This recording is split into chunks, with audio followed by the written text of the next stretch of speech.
กันเฮาอยู่แยกหมู่เฮาตายพี่น้องอันนี้แหละพี่น้องอยากให้ลูกหลานเข้าใจมื้อนี้เป็นวันอาทิตย์แต่ข้าพเจ้าได้ข่าวเหล่านี้ต้องมาแจ้งให้พี่น้องทราบมาประกาศให้พี่น้องทราบและติดตามจะจริงหรือบ่จริงแต่ว่าข่าวมันเป็นข่าวก็คือข่าวดังนั้นเฮาเช็คบึงถ้ามันเป็นเช่นนั้นมันอาจจะมีผลดีต่อเฮาหรือผลร้ายต่อเฮาต้องติดตามต่อไปแต่ข้าพเจ้าว่าเผด็จการจบลงไปนี่มันจะดีพี่น้องขั้นเผด็จการ2 โตเผด็จการรัสเซียกับเผด็จการจีนแดงจบลงไปนี่มันจะเป็นผลดีต่อประเทศอื่นๆพี่น้องมันจะมีการเปลี่ยนแปลงในระดับโลกอันนี้สำคัญได้พี่น้องแต่ข้าพเจ้ามั่นใจในค่ายประชาธิปไตยค่ายเสรีนิยมพี่น้องข้าพเจ้ามั่นใจเพราะว่าในยุโรปค่ายเสรีนิยมค่ายประชาธิปไตยก็ทำลายระบบคอมมิวนิสต์ลาบคาบไปแล้วแตกสลายเป็นเสียงๆไปแล้วในตอนนี้กลับมาสู่เอเชียข้าพเจ้ามีความหวังเขาจะตั้งสถานีวิทยุฟรียุโรปแต่สำหรับเอเชียเขาจะตั้งวิทยุฟรีเอเชียแน่นอนวิทยุฟรีเอเชียหรือว่า Voice of America ต้องเฮ็ดหน้าที่ให้รัฐบาลอเมริกาแน่นอนบ่แม่นจะไปหับใส่รัฐบาลลาวแดงคือในอดีตผ่านมาคนลาวแดงส่งคนลาวแดงมาประจำการแล้วก็เว้าเอาเข้าข้างลาวแดงอันนี้มันน่าเบื่อน่าอายแต่ว่าเฮาก็ต้องอดทนพี่น้องสักวันหนึ่งตาคนมันสิสว่างหูคนมันสิสว่าง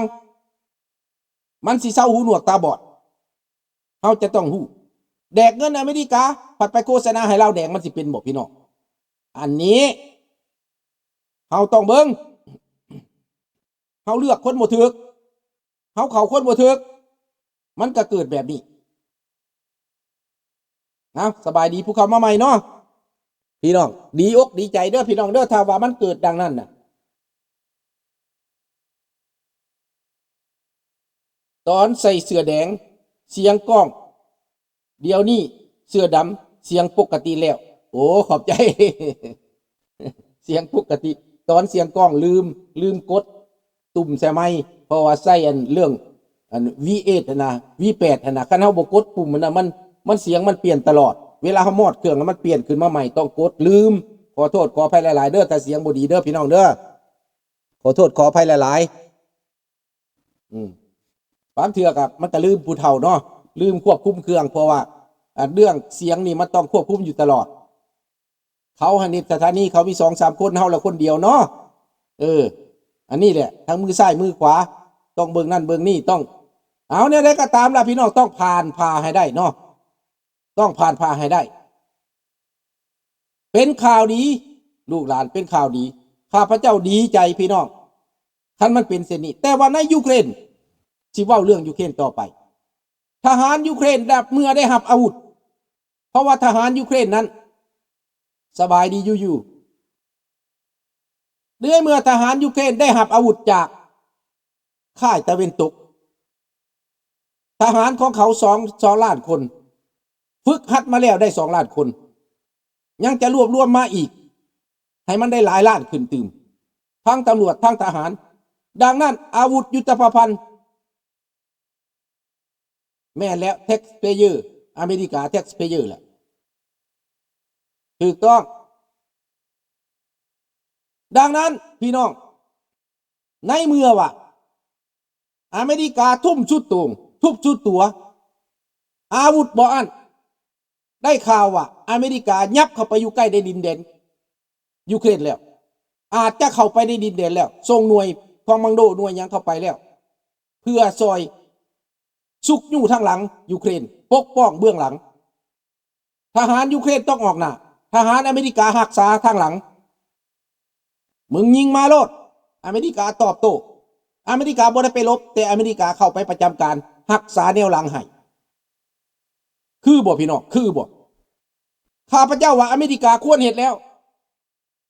ควรรักษาเกียบรักษาคาเกียบเข้าไปปกป้องรักษาบ่เข้าไปลบบ่ลบโดยตรงแต่ไปรักษาไปลงจากโรงงานไปลงทุนอเมริกาไปลงทุนแล้วไปปกป้องลงจากโรงงานมันมีเหตุผลพี่น้องเป็นหยังสิเฮ็ดบ่ได้ อเมริกาเข้าไปลงทุนอยู่ในประเทศยูเครนแล้วก็อ้างเหตุผลว่าคอยปกป้องผลประโยชน์ของคอยเขาท่าบ่เขาท่าใดพี่น้องเบื้องต้นข้าพเจ้าบ่มักไบเดนปานใดเพราะเราบ่เอาท่าที่ปกป้องยูเครนทบิดเราเปิดช่องว่างให้รัสเซียนั้นฮึกเหิมเข้ามาแต่ตอนนี้ไบเดนฟังผู้บัญชาการฟังนายพลนายพันผู้บัญชาการอเมริกาคือสิเอาท่าที่ใหม่ถ้าว่าอเมริกาส่งทหารเข้าไปบ่แม่นไปลบข่อยบ่ได้มาลบกับเจ้าข่อยมาปกป้องบริษัทก่อสร้างสมมุติว่าประกาศก่อสร้างเฮือนที่มันเพลงไปอเมริกาเข้าไปสร้างเฮือนนี่นะข่อยสร้างให้เจ้าเบิ่งข่อยออกทีวีเจ้าเบิ่งข่อยมาสร้างเฮือนแต่กองทหารข่อยต้องไปปกป้องคนพวกนี้เพื่อให้มีความปลอดภัยเพื่อให้มีความมั่นคงอเมริกาเฮ็ดได้ชอบทำพร้อมด้วยข้อตกลงจากสหประชาชาติเพราะอันนี้มันหนาวแล้วสหประชาชาติต้องอ้างว่าข่อยมาซอยคนบ่ให้หนาวตายข่อยมาซอยคนบ่ให้ถูกระเบิดข่อยมาซอยคนเพื่อให้มีการพัฒนามีการอยู่กิน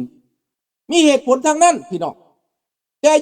ต่รัสเซียมันยังว่ามันเข้ามาปกป้องพวกของมันอันนี้อเมริกาก็ประกาศเข้ามาปกป้องพวกของข่อยได้คือกันพี่น้องเอาใช่ไหมดังนั้นข้าพเจ้าเชื่อในว่ามันจะเกิดเหตุการณ์แบบนี้ขึ้นในไวๆนี่แหละในไวๆแต่เป็นยังอเมริกาบ่ซอยเบื้องต้นข้าพเจ้าว่าอเมริกาทดลองเบิ่งว่ายูเครนกับรัสเซียมันสิเป็นยังไงในเมื่อมันสู้กับยูเครนบ่ได้แล้วมันจะไปสู้กับอเมริกาได้เหรอมันจะเอาปัญญาใดมาสู้อาวุธที่อเมริกาส่งให้นั้นเป็นเพียงนิดเน็ดน้อยจิกจ่อยแต่มันยังสู้บ่ได้มันยังพ่ายแพ้พี่น้องกระเสริญว่าอเมริกาเอาอาวุธที่ทันสมัยล้ำสมัยและหน่วยทหารของอเมริกาที่ฝึกมาอย่างดีนั้นจะสู้กับอเมริกาได้แนวใดพี่น้องสัตว์จรวดให้มาไปซื่อกองบัญชาการละลายไปทางกองบัญชาการแล้วมันสิอยู่ได้บ่สบายดีบทกวีอันนี้เด้อพี่น้องเด้อให้เบิ่งเอาแม่นบ่ลิงน้อย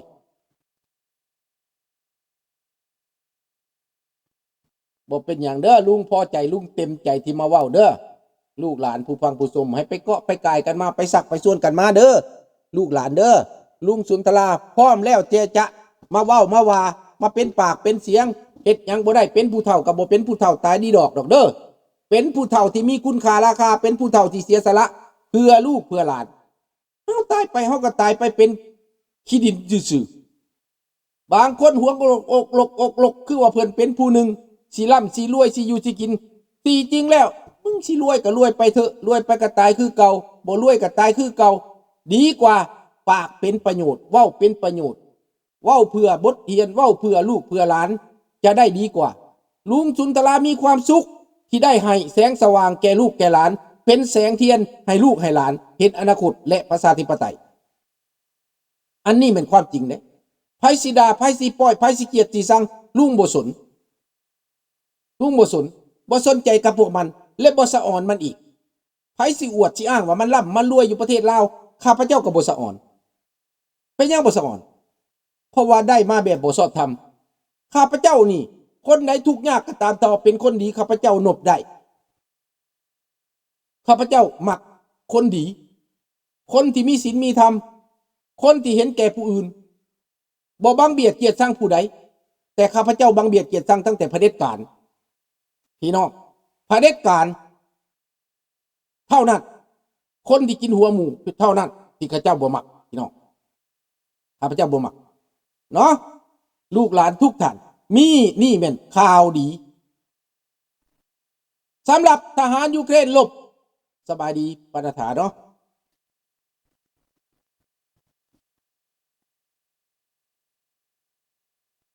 ปณฐาว่าลุงทำถูกแล้วใช่ครับ เป็นหยังพี่น้องข้าพเจ้าตัดสินใจมาก่อนสิเฮ็ดนี่ข้าพเจ้าเบิ่งแล้วคนลาวทั้งโลกนี่นะที่จะมากล้าเว้ากล้าว่ากล้าอธิบายแบบนี้นะบ่มีเป็นหยังข้าเจ้าฮู้แต่ข้าเจ้าเอาความเห็นแก่ตัวนั้นมิดอยู่คันมิดอยู่แล้วศัตรูน่ะมือได้เรื่องศัตรูพวกเผด็จการน่ะมือได้กำเนิบได้แพร่พายขยายอิทธิพลไปทั่วโลกเอาความเสื่อไปตัวเอาความตัวไปหลอกทั่วโลกแต่สำหรับมาตัวอยู่ในแคนาดาเนี่ยข้าพเจ้าต่อต้านต่อว่าต่อขานปราบมันประนามมันและเหตุในพวกมันบ่พอใจเพราะว่ามันสิมากินหัวคนลาวอยู่ในนี้มันว่ามึงด่าตั้งแต่มูมันว่าด่าไผ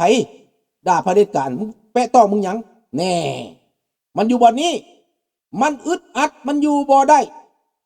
พวกผีโพงมันได้กินดิมันได้กินน้ำใต้ศอกมันบ่ดีใจพี่น้องของธรรมดาเฮาด่าเผด็จการมันตามใจมันได้พี่น้องเอ้ยต้องเกิดดังนั้นเฮาอย่าไปคบค้าสมาคมคนประเภทนั้นเฮาหลีกมันบ่แม่นพวกเฮาบ่แม่นหมู่เฮาแล้วบ่แม่นคนเฮาสิน่านับถือเฮานับถือตั้งแต่คนเห็นแก่คนอื่นคนเขานอบถ่อมตนคนรู้จักต่ำจักสูงคนรู้จักน้อยจักใหญ่คนรู้จักบุญคุณแผ่นดินคันคนเห็นแก่ตัวประเภทนั้นเฮาก็บ่ต้องไปคบค้าสมาคมมันพี่น้องนี่คือจุดยืนของลุงสุนทราถ้าเฮาเมาตั้งแต่ญาติมันว่าเกรงใจแต่มันคมคูน้อยหนึ่งมิดโลดโอ้พี่น้องอันนั้นได้ใจมันแล้วจูนน่ะผีปอบมันกินตับเจ้าเบิดมือมันก็บ่หนีแล้วเห็นบ่เพราะว่าพวกปอบนี่มันกินตับเจ้ารัฐบาลนี่มันรัฐบาลโจรรัฐบาลปอบพี่น้องมันญาติพี่น้องมันดึงกันเข้าไปกินบ้านกินเมืองกอบโกยโกงกินห่างมีเป็นดีแล้วมันก็มาอวดเจ้าประเทศลาวเจริญเลยเด้อเจริญแล้วไดประเทศลาวเจริญแล้วไดมาเด้อมายามเด้อมากินลาบเด้อมากินก้อยเด้อมากินเหล้าเด้อมากินเบียร์ลาวเด้อมันว่าแต่ว่าบัดข้าพเจ้าไปเบิ่งประชาชนขนาดนางอินแต่งเป็นนักร้องระดับชาติยังโตนขัวตายย้อนความทุกข์ความยากย้อนบ่มีปัญญาว้าขอโทษขออภัยนำลาวเนาะข้าพเจ้าก็เสียดายเป็นห่วงเรื่องแนวนี้ลาวยังโตนขัวตายเงินก็บ่ได้หลายดอก$30,000เงิน$30,000คนลาวทั่วโลกนี่เอาผู้ละดอนซอยก็ได้คันฮู้จักว่าลาวสิเป็นแบบนั้นข้าพเจ้านี่บ่แม่นดอนดอกข้าพเจ้าสิให้ฮอด 2-300 พุ่นแหละซอยให้ออกจากความทุกข์ยากนั่นแต่ลาวบ่ว่าเฮาก็บ่รู้จักนำลาวสมมุติเราติดต่อให้ลูกสุนทรานี่ลูกสุนทราหลานสิตายแล้วแบบนี้น่ะห้วยนักร้องแห่งชาติเฮาก็สิหาทางซอยประกาศให้คนลาวซอยผู้ละ5ผู้ละ10ก็สิรอดพ้นไปเพื่อเอาชีวิตเราไว้ได้ไถ่ชีวิตเราว่าซั่นไปเฮาไถ่ชีวิตเราแต่อันนี้พวกเฮาบ่ฮู้ไปโตนกลัวตายแบบนี้นักร้องระดับชาติคุณค่า$30,000นี่มันกว่าติพี่น้องถ้าว่าเฮาฮู้จังซั่นน่ะให้เรามาอยู่ต่างประเทศพี่น่ะเชิญเรามาน่ะมาร้องมาลํอยู่พี่ก็ได้แล้ว$30,000พี่น้องแต่เป็นหยังผู้ปกครองผู้บริหารบ้านเมืองบ่ฮู้จักเจ้าของนี่คือมาทวงเก่งแท้เป็นหยังบ่หาทางซอยเราอันนี้แหละพี่น้องมันบ่เป็นธรรมก็น่าเสียดายบัดนี้คนลาวอีกหลายคนในประเทศก็เป็นแบบเดียวกันนี่ติดหนี้ติดสิน